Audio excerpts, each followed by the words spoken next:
Hello guys, welcome back. आज हम लोग फिर से पढ़ने जा रहे हैं अपना यूपी टीजीटी पीजीटी और जीआईसी का इंग्लिश का मॉक टेस्ट।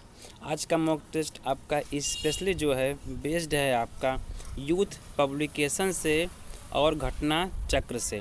ये देखिए उसके निचोड़ क्वेश्चंस आपके लिए यहाँ पर लाया गया है, क्योंकि आप सबका यकीन और विश्वास अधिकतर आपका यूथ और घटना चक्र पे होता है। ये दोनों पब्लिकेशन आपके इतने ज़्यादा आपके टीजीटी के लिए मान्य हैं कि इससे सीधे क्वेश्चंस आप में आते हैं, और कुछ क्वेश्चंस आपके लिए ऐसे हैं जो कि आपके पीवाईक्यू किस में रहेंगे, और कुछ क्वेश्चन इसमें आपके न्यू और फ्रेश मिलेंगे। तो पूरी वीडियो को सही प्रकार देखिएगा, इससे आपके लिए वीडियो हेल्पफुल साबित हो सके। तो देखिएगा, आपका पहला क्वेश्चन लिखा गया यहाँ पर, कह रहा है कि और देखिएगा आप लोग इसमें अपना सही प्रकार से आप लोग अपना खुद का स्कोर भी चेक करिएगा कि कितना स्कोर आप सबका क्वेश्चन से बनता है, क्योंकि स्कोर चेक करना बहुत ज़रूरी होता है। और स्कोर चेक करने के बाद जितना आप लोग का बनेगा आप लोग कमेंट ज़रूर करिएगा। ओके दोस्तों, आगे बढ़ते हैं। लिखा गया आपका, कह रहा है कि which of the following plays by William Shakespeare is classified as a problem play. कह रहा है कि इसमें से कौन सा आपका प्ले जो है विलियम शेक्सपियर का प्रॉब्लम प्ले की श्रेणी में आता है या प्रॉब्लम प्ले आपका। तो देखिए आंसर आपका सामने यहाँ पे दिख ही रहा है। देखिए आंसर दिखने का मतलब ये नहीं कि कुछ यहाँ पे गलत हो रहा है, आप बस खुद को जज कीजिए कि आपकी तैयारी किस लेवल की है। आपको अपना आंसर चेक करना, आंसर चेक करना मतलब आपको खुद को जज करना है और खुद का स्कोर आपको चेक करना है, और स्कोर को आप कमेंट जरूर करिए, जिससे कि आप सबके लिए इससे टफ लेवल का, इससे डीप क्वेश्चन आप सबको लाया जाए यहाँ पे अच्छे से। आपके कमेंट करने से ये होता है, और आप लोग को दूसरी कौन सी वीडियो किस ऑथर पे चाहिए, किस ग्रामर के सेक्शन पार्ट पे चाहिए, जो आपको चाहिए आप कमेंट करिएगा। वो वीडियो आप सबके लिए बहुत ही अच्छी तरीके से डीप और एग्जैक्ट जो आपके एग्ज़ाम ओरिएंटेड रहेंगे वही कंटेंट आप सबके लिए लाया जाएगा। तो देखिए पूछा आपका यहाँ पर किसका प्रॉब्लम प्ले इनमें से कौन सा है, तो आप जानते होंगे मेजर फॉर मेजर को यहाँ पे विलियम शेक्सपियर का प्रॉब्लम प्ले कहते हैं। आंसर आपके सामने लिखा गया है, बट यहाँ पे देखिएगा कितना ज़्यादा आप सबके लिए यहाँ पे डीप, देखिए यहाँ पे चीज़ों को यहाँ पे एक्सप्लेन अच्छे से कर दिया गया है। देखिए यहाँ पे क्या आपका यूथ का और घटना चक्र का उन दोनों से क्वेश्चन लाया गया है, और कुछ क्वेश्चंस आपके न्यू हैं और कुछ आपके इसमें पीवाईक्यू हैं। तो हर प्रकार क्वेश्चन क्या है आपके एग्जाम में बहुत ज़्यादा ये सहयोग करेगा आपका। तो कह रहा है कि इसमें आंसर बन गया आपका यहाँ पे मेजर फॉर मेजर क्या है, ये विलियम शेक्सपियर का एक प्रकार का प्रॉब्लम प्ले है। कह रहा है प्रॉब्लम प्ले का टर्म सबसे पहले दिया गया था एफ.एस. बॉस के द्वारा। ये किसने दिया था, क्वेश्चन आपके बन सकता है, जब कभी कभी क्वेश्चन आता है हिस्ट्री आता है इंग्लिश का, वहाँ से क्वेश्चन आपका बन जाता है। कह रहा है कि प्रॉब्लम प्ले का सबसे पहले जो प्रयोग हुआ था वो एफ.एस. बॉस ने किया था, और कब किया था, 1896 में किया था। यहाँ पता है कॉइन किया था। ये वो प्ले होते हैं जो ना तो पूरी तरह से ट्रेजेडी होते हैं और ना ही पूरी तरह से कॉमेडी होते हैं। कह रहा है हमारा प्रॉब्लम प्ले वो होता है जो पूरी तरह से ना तो आपका कॉमेडी होता है, ना तो आपका ये पूरी तरह से आपका ट्रेजेडी होता है। कह सकते हैं यहाँ पे 50-50% आपका जो होता है आपका ये दोनों होता है, कॉमेडी भी होता है आपका और आपका ये ट्रेजेडी भी होता है।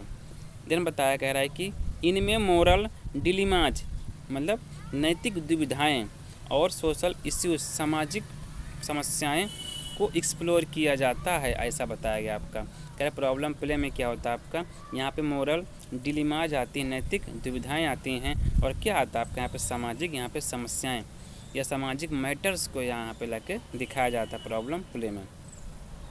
इसका की यहाँ पे है, क्या शेक्सपियर के 3 मेन प्रॉब्लम प्ले माने जाते हैं, जैसे कि आपका इसमें मेजर फॉर मेजर है, ऑल सिविल दैट इन सिविल, और आपका यहाँ पे ट्रोलियस एंड क्रिसिडा।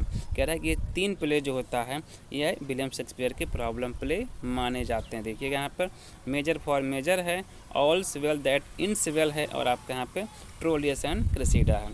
देन बताया, कह रहा है कि मेजर फॉर मेजर में जस्टिस, मर्सी और हाइपोक्रेसी, कह रहा है कि एंग्लो कैरेक्टर का यहाँ पे जैसे गंभीर विषयों पर बात की गई है, इसलिए इसे डार्क कॉमेडी भी कहा जाता है। देखिए कह रहा है कि यहाँ पे क्या मेजर फॉर मेजर को डार्क कॉमेडी भी कहा जाता है, इस श्रेणी में भी आपका ये आता है।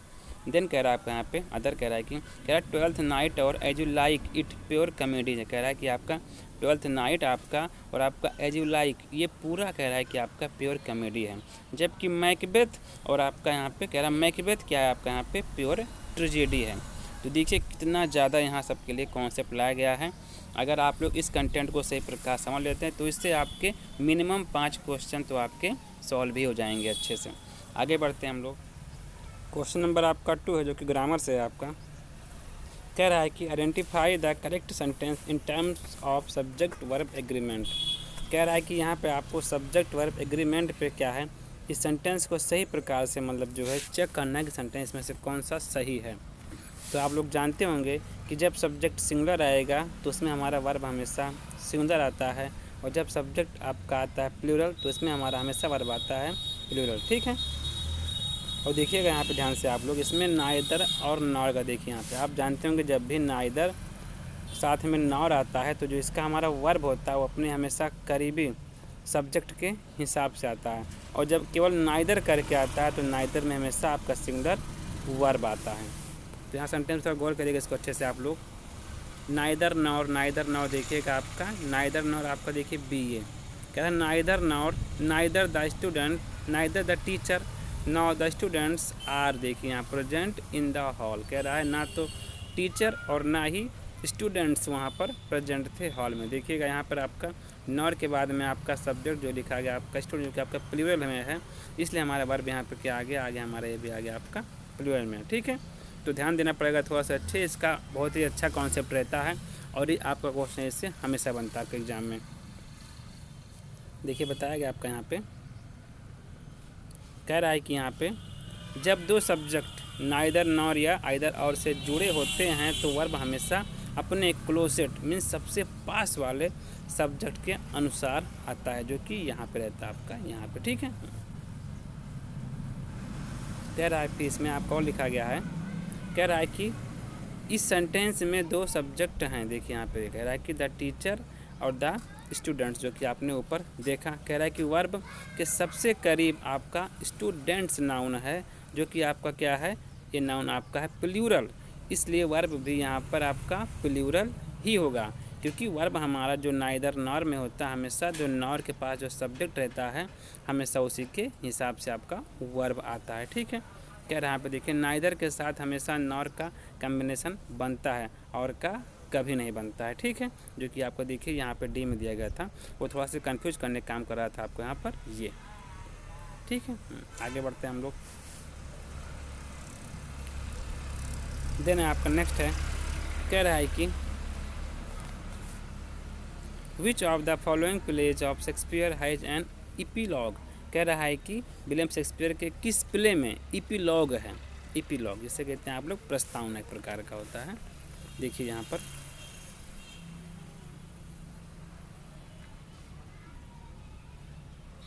एपिलॉग जो होता है आपका एंडिंग का होता है। ठीक है, ध्यान रखिए इसको अच्छे से, आप लोग गलती नहीं करना है।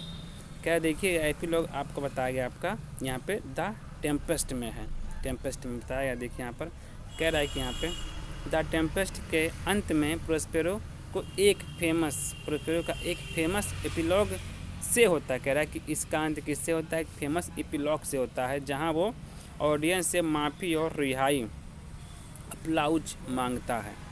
ठीक, कह रहा है कि यहाँ पे देखिए, कह रहा है कि यहाँ पे शेक्सपियर के एज यू लाइक इट में भी रोजलिंड द्वारा दिया गया एक फेमस एपिलॉग है। देखिए यहाँ पे अगर आपका ऑप्शन आ जाता है, अगर आपका यहाँ पे रोजलिंड मतलब आपका आता है एज यू लाइक इट, तब भी आपका वो भी आपका सही रहता है। ठीक, देन फिर कहा गया आपका, कह रहा है मिडसमर नाइट्स ड्रीम में पक, जो कि रॉबिन कह रहा है कि गुड फिलो एपिलॉग डिलीवर करता है। कह रहा है कि देखिए आपका इनका एपिलॉग क्या है, इनके 3 जो है यहाँ पे प्ले में है। एक तो आपका द हैमलेट हो ही गया, दूसरा आपका है जो लाइक इट में है, और तीसरा आपका यहाँ पर आ मिडनाइट समर ड्रीम में भी ये है। ठीक है, कह रहा है कि आगे देखिए, कह रहा है कि यहाँ पे अक्सर क्या है, कह रहा है कि स्वान सॉन्ग जो लास्ट वर्क है हमेशा क्वेश्चन में आपका आता है, और स्वान सॉन्ग कौन सा इनका, ये टेम्पेस्ट है। टेम्पेस्ट क्या है, विलियम शेक्सपियर का लास्ट प्ले है, उसी को हम स्वान सॉन्ग बोलते हैं। ठीक, आगे बढ़ते हैं हम लोग। देन क्वेश्चन आपका आया है ग्रामर से आ गया है, कह रहा है चूज द करेक्ट सेंटेंस। कह रहा है यहाँ पे करेक्ट सेंटेंस आपको चुनना है, चूज करना है। तो कह रहा है कि इसमें से आपका कौन सा सही है। यहाँ पे लिखा गया सीनियर। देखिए सीनियर और जूनियर और इंफीरियर जो कोई भी आपका आता है तो इसके साथ में हमेशा आपका टू आता है, इसमें कभी भी आपका देन नहीं आता है। ठीक, देखिए यहाँ पर आप कहाँ से हो जाएगा आपका यहाँ पर बी, ये आपका सही रहेगा। He is senior to me in service, ना देन आएगा, ना फ्रॉम आएगा और ना आपका ओवर करके आएगा। ठीक है, कह रहा है यहाँ पे इंग्लिश ग्रामर में कुछ एडजेक्टिव्स ऐसे होते हैं जो लैटिन ओरिजिन, जो कहाँ के होते हैं, लैटिन वर्ड्स होते हैं के हैं और उनका अंत IOR पर होता है। इनके साथ देन का प्रयोग नहीं किया जाता है, बल्कि हमेशा प्रीपोजिशन यहाँ पर टू लगता है। कह रहा है कि देखिए वर्ड्स क्या आपके सीनियर है, जूनियर हैं, प्रियर हैं, इन्फीरियर हैं, सुपीरियर हैं, एंटीरियर हैं और आपके पोस्टीरियर। इनके बाद में हमेशा आपको टू लगाना है, कभी इसके बाद में आपका देन नहीं आएगा। कह रहा है कि इन एडजेक्टिव्स के पहले मोर या मोस्ट का प्रयोग या उपयोग भी गलत माना जाता है। कह रहा है कि इनके साथ में मोर या मोस्ट का प्रयोग भी हम लोग नहीं करते हैं। ठीक है, कह रहा है कि यहाँ पे रिपीट आपका बार बार हुआ है क्वेश्चन आपका ये, देन आपका यहाँ पर आ गया। कह रहा है कि ये आपका थोड़ा सा वन लाइनर आपका क्वेश्चन एक प्रकार से आ गया है। कह रहा है how many parts are there in Prelude. कह रहा है प्रेल्यूड में कितने पार्ट्स हैं, या प्रेल्यूड बुक आपके कितने पार्ट्स में है, तो आप जानते हैं ये 14 बुक्स पार्ट में है। कह रहा है कि वर्ड्सवर्थ ने इसे कह रहा है कि 1799 में शुरू किया, जब आपके इसके 2 पार्ट थे। ध्यान रखिएगा, क्वेश्चन बन सकता है कि शुरुआती में इसमें कितने पार्ट थे, 2 पार्ट थे। फिर 1805 में इसमें कितने पार्ट आए, 13 पार्ट आए। उसके बाद में कह रहा फाइनल में इसमें क्या 1850 में, ये कब विलियम शेक्सपियर की मृत्यु के बाद में इनकी वाइफ ने इसको पब्लिश किया, तब उसमें 14 पार्ट्स आ गया था। ठीक है, कह रहा है कि यहाँ पर Milton became blind at the age of, Milton जो किस वर्ष में या कितनी उम्र के में वो अंधे हुए थे, तो उनकी उम्र समय थी 44 साल थी और ईयर था उनका 1652 था। देखिए कह सकते हैं यहाँ पे हम विलियम वर्ड्स आपके जो मिल्टन हैं वो 1651 में कह रहा है कि एक आंख से अंधे हुए थे, एक आंख से, लेकिन 1652 में दोनों आंख से अंधे हो गए थे, ब्लाइंड हो गए। कह रहा उन्होंने अपनी आंखों की रोशनी कह रहा है कॉमनवेल्थ की service secretary for foreign tongues के काम के प्रेशर में खो दी थी, बताएगा। देखिए इसका ये यहाँ पर बताया गया है रीजन। आगे बढ़ते हैं हम लोग। कह रहा who revised King Lear so that Cordelia could Mary Edgar at the end. कह रहा है कि किसने किंग लियर को फिर से लिखा, जिसमें कॉर्डेलिया की खुशीपूर्वक शादी करा दी गई थी, किससे, एडगर से। तो ये आपके शुरू किया था, बनाया गया था, इसके द्वारा लिखा गया था नहूम टेट के द्वारा। देखिए नहूम टेट ने इसको फिर से लिखा था, किसको लिखा था, किंग लियर को लिखा था 1681 में लिखा गया था। ये लिखा था 1681 में। नहूम टेट ने शेक्सपियर के ओरिजिनल ट्रेजेडी को हैप्पी एंडिंग में बदल दिया। ये वर्जन लगभग 150 साल तक का चलता रहा। देखिए यहाँ पे चलता रहा था। आगे बढ़ते हैं हम लोग। कह रहा है कि in the opening invocation of Paradise Lost what does Horeb refer to. कह रहा है कि पैराडाइज के स्टार्टिंग में जब वो मतलब इन्वोकेशन करते हैं तो यहाँ पे ओरेब किस चीज़ को रिफ़र करता है, तो रिफ़र करता है, किसको रिफ़र करता है यहाँ पे, माउंट होरेब को।